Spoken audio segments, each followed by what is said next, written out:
not to keep you from being able to do your next thread, but at least this one right here, bring it through enough that you have it setting and ready to go. Taking your other thread, you remember we came down with that top thread, your bottom thread we're going to go up and through this way. So again, making sure that your ends are ready, you grab your cable and you thread it on up.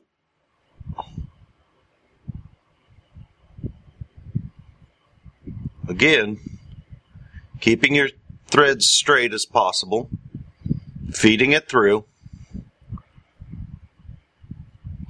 If you grab it like this, you notice it's in a loop right here. Okay? Hold on to your cable. You can start pulling it back around and getting it on top with the other one.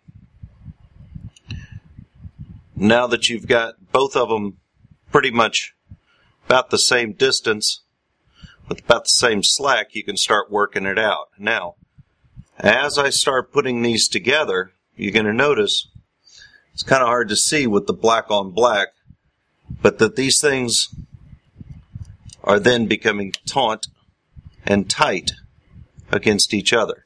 Now, I'm still pulling in this direction, this way, because I want to keep this up here. Now, we're not going to tie it, but we want to keep this cross point right here, right there, until we get it completely tight against this cable here. Once we've got it tight against it, we then want to check and make sure visually we are going across straight, whereas this one right here is kind of angled upward.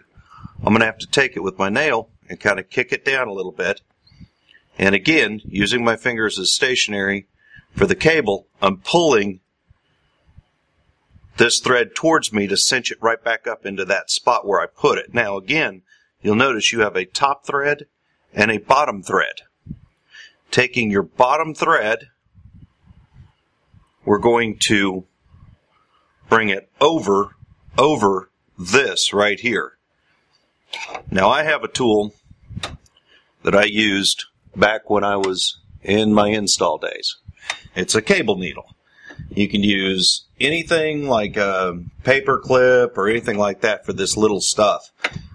This was mainly for like 750 power cable and all kinds of other things, but it works. And so I put it through here and I thread it back behind here.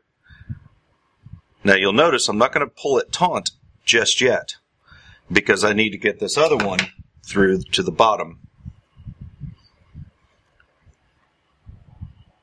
Now you're going to notice this knot is fixing to slip in between this cable and this cable as soon as I cinch it tight back here. Now what I'm going to do is, you can see I've got a lot of slack running up here and a lot of slack running down here.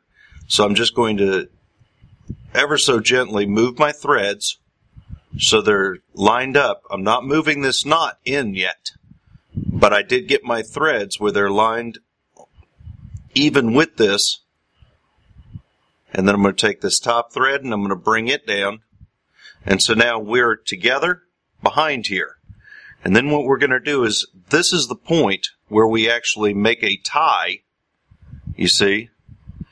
And then I'm going to take this tie, and this is when I'm going to cinch it. On the back side, I'm about to make it tight, and watch this knot. This knot's going to find itself right on in between these two cables. If not, you can always kind of make it go there. But now